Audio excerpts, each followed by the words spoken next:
Hello everyone, मैं हूं जयेश राजगौर और स्वागत है आप सभी का इस नए इंटरेस्टिंग यूट्यूब वीडियो में। दोस्तों, हम पढ़ रहे हैं क्लास 12 का इकोनॉमिक्स न्यू सिलेबस और ये है चैप्टर नंबर 9 का लेक्चर नंबर 2। दोस्तों, हमने पिछले लेक्चर के अंदर पढ़ा कि एग्जैक्टली हमारे मनी मार्केट के अंदर जो अलग अलग सेक्टर्स हैं, ऑर्गेनाइज्ड और अनऑर्गेनाइज्ड, उसमें ऑर्गेनाइज सेक्टर की एपेक्स बैंक है आरबीआई, और रिजर्व बैंक ऑफ इंडिया जो एपेक्स इंस्टीट्यूशन है दृष्टि, उसके हमने फंक्शंस को देखा पिछले लेक्चर में।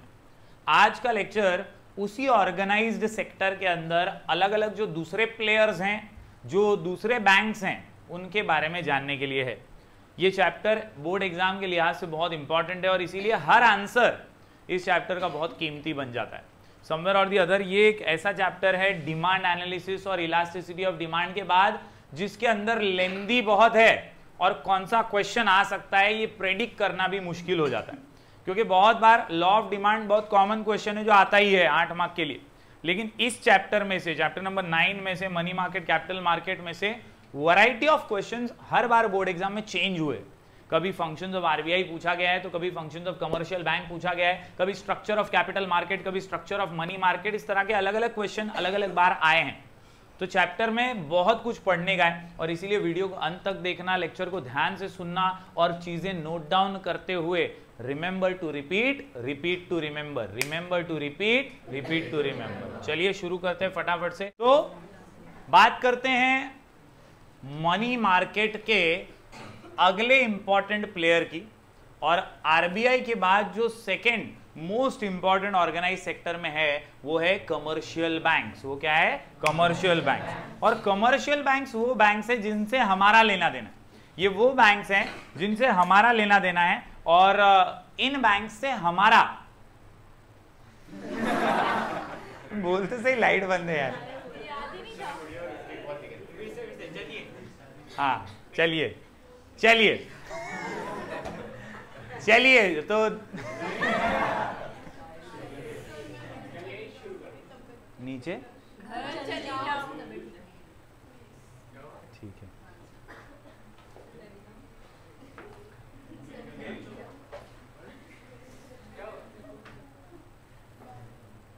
तो तू एसी साफ कैसे होता है वो देखने के लिए रुकी थी?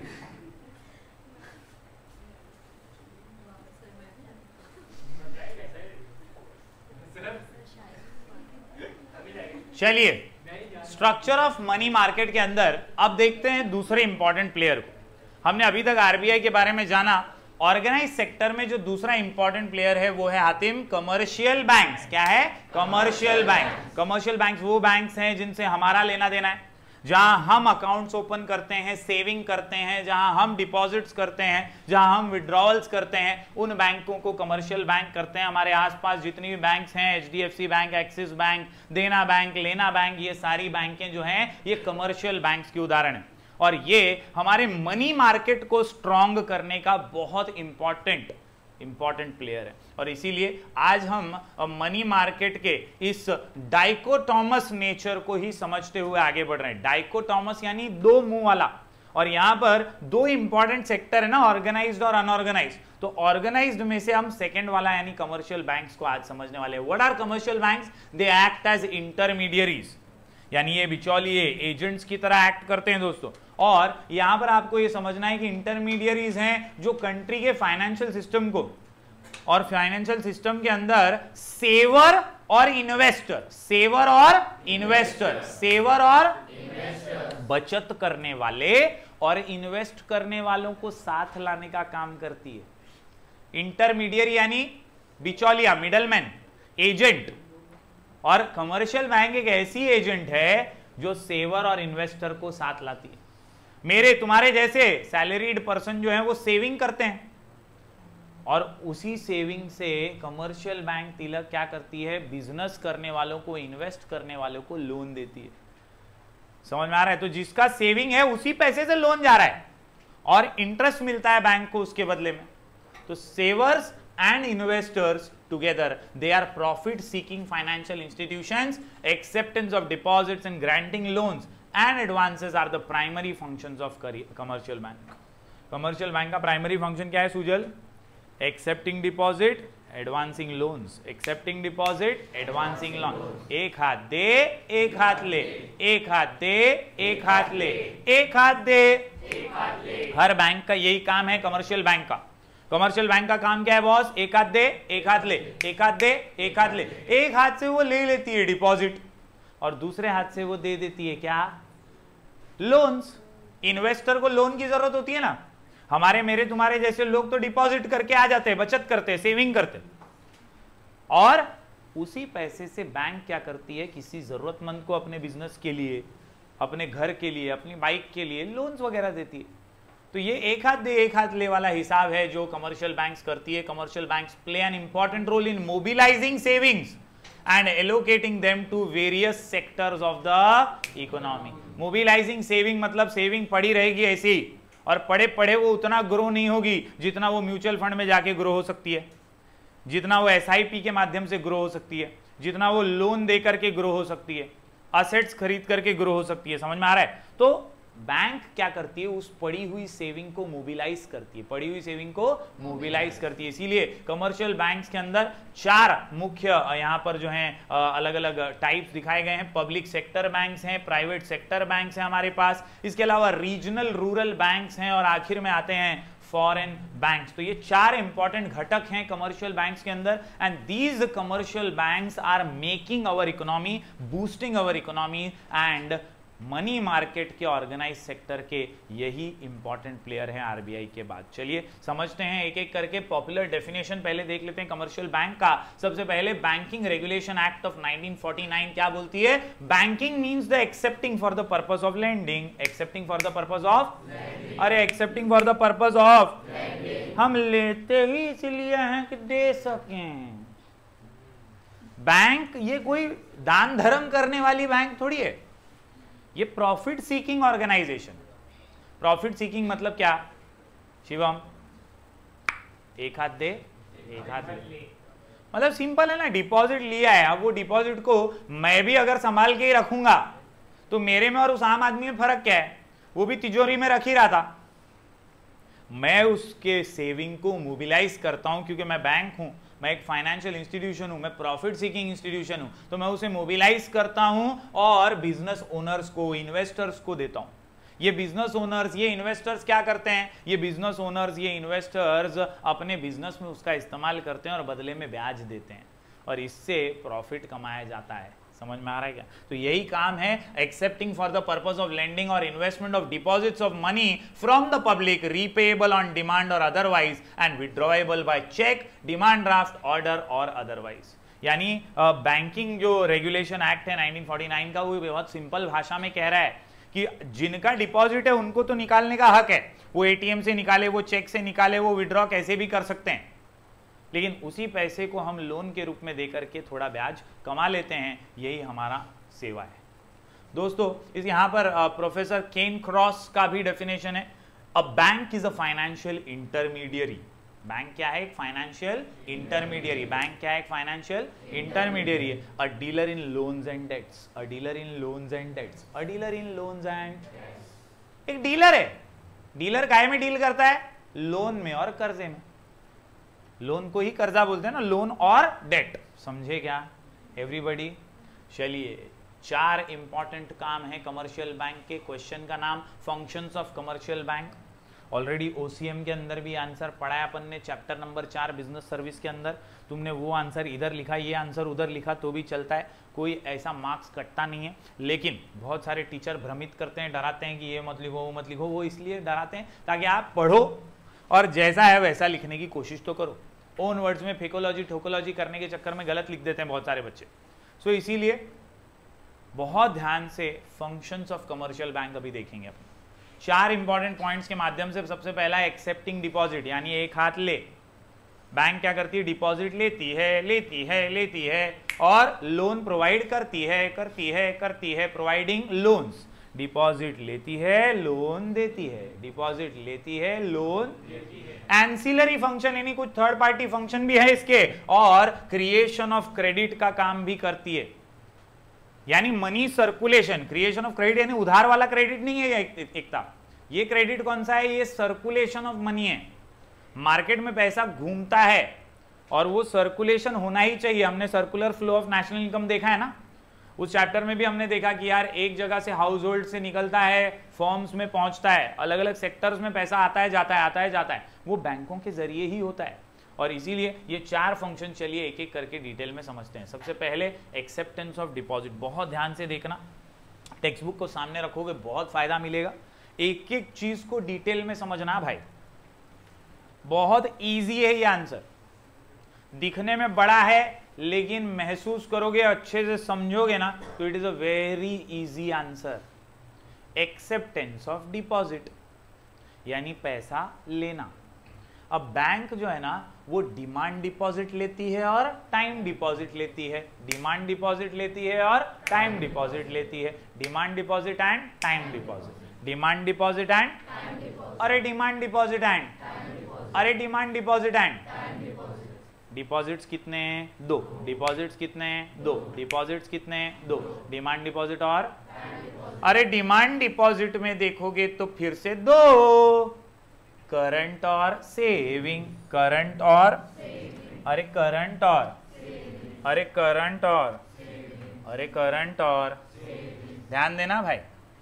सबसे पहला क्या है? Acceptance of deposit. Acceptance of deposit में कितना? 2, डिमांड और टाइम। डिमांड के अंदर कितना? 2, करंट और सेविंग्स, करंट और सेविंग्स। समझा क्या भाई? अंकिता, अपन पढ़ रहे एक्सेप्टेंस ऑफ डिपॉजिट। डिपॉजिट कितने? 2, डिमांड और टाइम, डिमांड और टाइम, डिमांड और टाइम। डिमांड के अंदर 2, करंट और सेविंग। ये पूरा आंसर 2 2 2 2 2 का खेल है, पूरा आंसर है, मजेदार। Demand deposit, time deposit. Demand के अंदर 2, करंट और सेविंग, करंट और सेविंग। अब देखो बहुत सिंपल है, करंट अकाउंट बिजनेसमैन का होता है, सेविंग अकाउंट सैलरीड पर्सन का होता है। करंट अकाउंट को ओवरड्राफ्ट फैसिलिटी मिलती है, सेविंग अकाउंट को ब्याज मिलता है। ध्यान देना boss, current account is usually opened by businessman, corporates, industrial houses, trust, etc. They are provided with एकदम easy. Overdraft means withdrawal in excess of the balance in the account. Overdraft का मतलब क्या होता है? ड्राफ्ट के over यानी ज्यादा। मेरे पास 50,000 रुपए, मेरा पेमेंट 55,000 का है, मैं बैंक का एकदम लॉयल कस्टमर हूं, मेरा बहुत उलाढाल होते रहता है, बिजनेस का बहुत मेरा वहां पे लेन देन चलता रहता है। मैंने बोला यार 5,000 रुपए के लिए मेरा चेक वापस मत कर, बैंक ओवरड्राफ्ट दे दे। मेरा करंट अकाउंट है इसलिए बैंक मेरे को 5,000 एक्स्ट्रा दे देती है, मेरा पेमेंट हो जाता है, वो 5,000 के बदले में बैंक मेरे से ब्याज लेती है। उसको बोलते हैं withdrawal in excess of the balance in the account. ये फैसिलिटी आम आदमी को नहीं है, सैलरी वाले को नहीं है, ये किसको है? सिर्फ करंट अकाउंट होल्डर को, क्योंकि वो बड़ा टर्नओवर करता है। समझ में आया? दूसरा है savings account. Savings account are operated by large number of people, particularly the salaried class. समझा क्या? कॉन्सेप्ट समझ रहे हैं? देखो हाँ भाई, अपन क्या पढ़ रहे हैं? Acceptance of deposit. Acceptance of deposit के अंदर 2, डिमांड और टाइम। डिमांड के अंदर 2, करंट और सेविंग। डिमांड के अंदर 2, करंट और सेविंग। आहा, करंट जो बिजनेसमैन का है, सेविंग किसका है? सैलरीड क्लास का, स्मॉल ट्रेडर्स का है, who wish to save part of their income with the bank. अरे समझा क्या? पक्का एवरीवन को तकलीफ है इसमें? अपन क्या पढ़ रहे भाई नितेश? अपन पढ़ रहे acceptance of deposit. Acceptance of deposit में 2, डिमांड और टाइम, डिमांड और टाइम, डिमांड और टाइम, डिमांड और टाइम। टाइम में भी 2, टाइम में भी 2, टाइम में भी 2। याद रखने का यहां पर है रिकरिंग डिपॉजिट और फिक्स डिपॉजिट, रिकरिंग डिपॉजिट और फिक्स डिपॉजिट। आहा, 2 2 2 का गेम है। एक्सेप्टिंग डिपॉजिट में 2, demand deposit, time deposit. Demand के अंदर 2, करंट और सेविंग। अभी टाइम के अंदर 2, कौन सा? रिकरिंग और फिक्स डिपॉजिट। पूरा आंसर ऐसे ही याद हो जाएगा, रिकरिंग और फिक्स। रिकरिंग यानी बार बार लगातार, रिकरिंग यानी बार बार लगातार, रिकरिंग यानी बार बार लगातार, रिकरिंग यानी बार बार लगातार। याद रखने का, recurring deposit refers to deposit wherein a customer deposits fixed amount at regular intervals. बार बार for a specific period of time. मतलब मैंने 5 साल के लिए हर महीने 3000 रुपया बैंक में जमा करने का सोचा और मैंने उसके लिए रिकरिंग डिपॉजिट अकाउंट खोला। रिकरिंग मतलब मेरे को हर महीने 5 साल तक कितना 3000 डिपॉजिट करना है, तो 3000 हर महीने 5 साल तक कटता रहेगा, वो मेरा रिकरिंग डिपॉजिट है। कॉन्सेप्ट समझा? मैंने एक ही बार 50,000 रुपया जाके बैंक को दे दिया, बोला ये मेरा फिक्स डिपॉजिट है, 10 साल के लिए 50,000 रुपया रखो, 10 साल के बाद आऊंगा 50,000 भी देना, ब्याज भी देना, वो होता है फिक्स डिपॉजिट। वहां पे अपन एक लम सम अमाउंट जाकर के फिक्स डिपॉजिट करके आ जाते हैं कई वर्षों के लिए। फर्क समझ रहे? रिकरिंग बार बार लगातार है, फिक्स डिपॉजिट एक ही बार है। Fixed deposit refer to a lump sum amount deposited by a customer for a specified period of time compared to all other deposits. Fixed deposit carry a high rate of interest. समझा क्या? Everybody concept clear हो रहा है? कुछ तकलीफ है इसमें? पक्का? अपन क्या पढ़ रहे हैं आज? कमर्शियल बैंक्स पढ़ रहे हैं। कमर्शियल बैंक्स के फंक्शंस में पहला फंक्शन है एक्सेप्टिंग डिपॉजिट। एक्सेप्टिंग डिपॉजिट में दो, डिमांड और टाइम, डिमांड और टाइम, डिमांड और डिमांड में दो, करंट और सेविंग, करंट और सेविंग। करंट अकाउंट कौन खोलता है? बिजनेस में, उसको कौन सी फैसिलिटी? ओवरड्राफ्ट। सेविंग अकाउंट कौन खोलता है? दूसरा फंक्शन है टाइम डिपॉजिट। टाइम डिपॉजिट में दो, रिकरिंग और फिक्स। रिकरिंग बोले तो रेगुलर इंटरवल बार बार लगाता, और फिक्स डिपॉजिट बोले तो lump sum amount for a specified period of time. याद रहेगा? पहला फंक्शन यहां पे अपन ने क्लियर किया, acceptance of deposit, acceptance of deposit, acceptance of deposit. चलिए बढ़ते हैं आगे। अगला फंक्शन है प्रोवाइडिंग लोन्स। मैंने क्या बोला स्टार्टिंग में? एक हाथ दे एक हाथ ले, एक हाथ दे एक हाथ ले। तो अब ले तो लिया है हमने डिपॉजिट, अब हम देंगे, लोन देंगे। क्या देंगे? Loan. Providing loans and advances is also a function of commercial bank. Commercial banks mobilize savings and lend these funds to institutions. मतलब लोन्स जो है ये सेविंग से ही इंस्टीट्यूशंस को दिया जाता है and individuals for various purposes based on tenure. Loans include call loan, short term loans, medium term loans and long term loans. आप देखो ना, मोबाइल फोन का आप लोन लोगे ना तो वो ज्यादा से ज्यादा 6 महीने का रहेगा। आप बाइक का लोन लोगे वो ज्यादा से ज्यादा 3 साल, 6 साल, 5 साल का रहेगा। आप घर का लोन लोगे तो वो 30 साल, 20 साल का रहेगा। तो based on the tenure, based on the tenure यहां पर आपको अलग अलग लोन्स दिखाई दे रहे हैं। Longer the duration of the loan, greater will be the rate of interest. आज फोन पे लोन तो 0 पे भी मिलता है, 0% पे, क्योंकि उसका टेन्योर कम है। लेकिन घर का लोन कोई 0 पे देगा क्या? नहीं देगा, क्योंकि उसका टेन्योर बहुत ज्यादा है, इसलिए उस पे ब्याज भी बहुत ज्यादा है। Besides these banks also provide cash credit, overdraft facility as well as discounting, bills of exchange, ऐसी अलग अलग सुविधाएं भी बैंक जो है वो देती रहती है। अरे समझा क्या एवरीबॉडी? दूसरा फंक्शन क्लियर है भाई? एक्सेप्टिंग डिपॉजिट और प्रोवाइडिंग लोन्स, एक्सेप्टिंग डिपॉजिट्स और दो क्लियर है। आगे बढ़ते हैं, अगला है एंसिलरी फंक्शन। एंसिलरी फंक्शंस याद रखिए दोस्तों, commercial banks also provide a range of ancillary services. जैसे कि क्या सर्विस देती है भाई? फंड्स ट्रांसफर करने की सर्विस, पैसा आपके बिहाफ पे कलेक्ट करने की सर्विस, इसके अलावा मेकिंग पीरियोडिकल पेमेंट्स। पेमेंट भी होते हैं ना पीरियोडिकल पेमेंट्स, जैसे लाइट बिल आप भर देते हो, आपने बैंक के अंदर उसको लिंक करके रखा है, वो पेमेंट आपके बिहाफ पे, ईएमआई आपका किसी चीज का कट रहा है, तो पीरियोडिकल पेमेंट्स भी बैंक आपके बिहाफ पे करता है। इसके अलावा on behalf of the customer merchant banking is also provided, foreign exchange, safe deposit locker, आजकल जो सबसे ज्यादा यूज हो रहा है डीमैट फैसिलिटी, शेयर बाजार के अंदर, स्टॉक मार्केट के अंदर प्ले करने के लिए डीमैट फैसिलिटी भी बैंक आपको दे रहा है। तो ऐसे सब जो सुविधाएं हैं उसे हम क्या कहते हैं? एंसिलरी फंक्शंस कहते हैं। जो प्राइमरी और सेकेंडरी के अलावा है उसे एंसिलरी फंक्शन कहते हैं, और ये आजकल सभी बैंकें देने लगी। समझ रहे हैं? Accepting deposit, providing loans, ancillary function.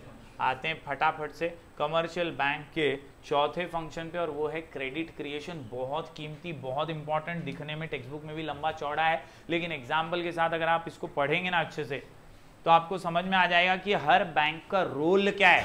Specially RBI ने बोला हुआ है कमर्शियल बैंक को कि तुमको ही क्रेडिट क्रिएट करना है। मैंने आपको स्टार्टिंग में भी एक बार बताया था कि आरबीआई जो है ना, RBI reserve bank of India, केंद्र बैंक, सेंट्रल बैंक जिसको बोलते हैं, he is the controller of credit. वो क्रेडिट को कंट्रोल करती है, वो कमर्शियल बैंक्स का गला पकड़ के रखती है, कभी कितना देने का कितना लेने का वो बताती रहती है गाइडलाइंस के थ्रू। अब सिंपल है ना, मैं आपको गाइड कर रहा हूं, आपको पढ़ा रहा हूं, लेकिन अल्टीमेटली पढ़ना आपको ही है ना। आरबीआई क्या कर रही है, गाइडलाइन दे रही है कमर्शियल बैंक को, लेकिन वो गाइडलाइन फॉलो किसको करना है, कमर्शियल बैंक। यानी इसीलिए आरबीआई ये कंट्रोलर है क्रेडिट का, लेकिन क्रेडिट क्रिएट कौन करता है, कमर्शियल बैंक ही क्रेडिट को क्रिएट करता है, वही मनी को सर्कुलेट करता है।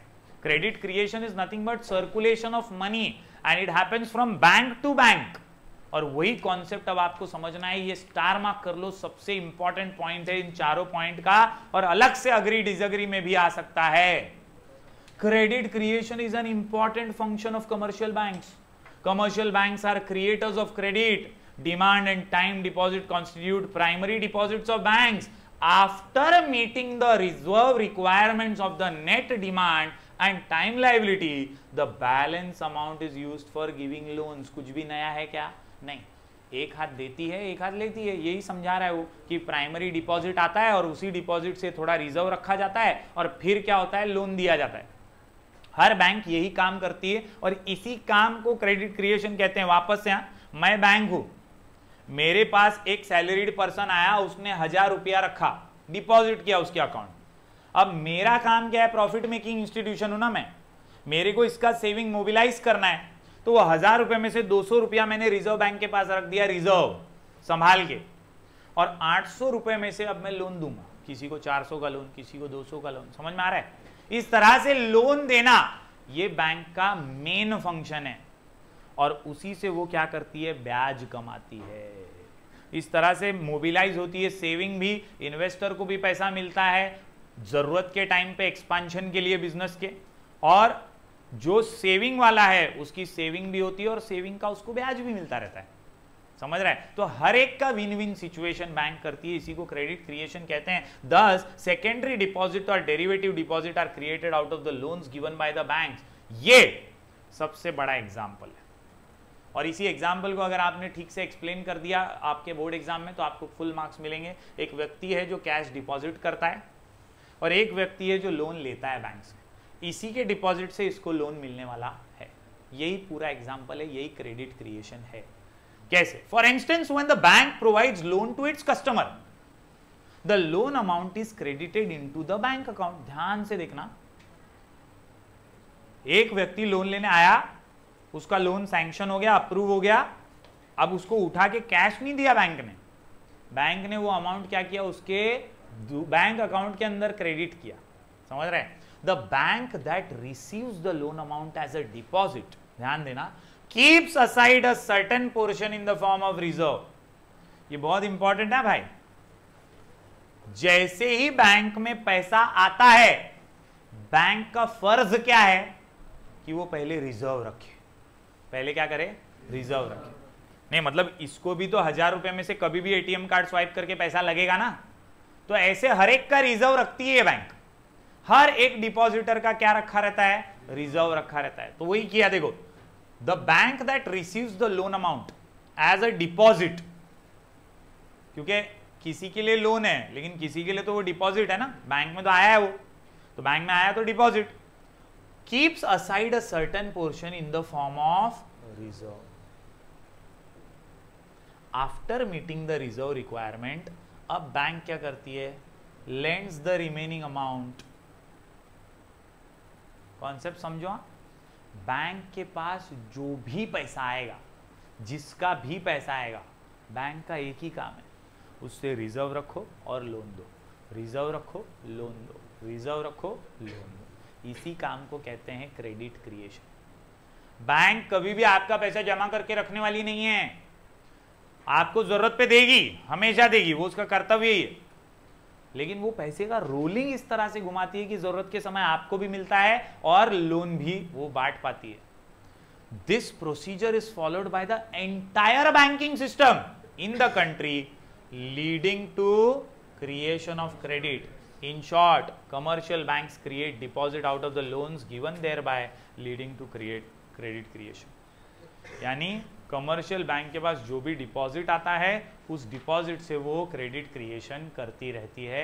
हर बार थोड़ा रिजर्व रखती है, थोड़ा लोन देती है, थोड़ा रिजर्व रखती है, थोड़ा लोन देती है। इसी प्रक्रिया को कहते हैं क्रेडिट क्रिएशन। समझा क्या एवरीवन? कितने फंक्शन है कमर्शियल बैंक के टोटल? 4। एक्सेप्टेंस ऑफ डिपॉजिट, इसके बाद प्रोवाइडिंग लोन्स, उसके बाद एंसिलरी फंक्शन और चौथा क्रेडिट क्रिएशन। कॉन्सेप्ट को समझ रहे हैं सब लोग, एवरीबॉडी?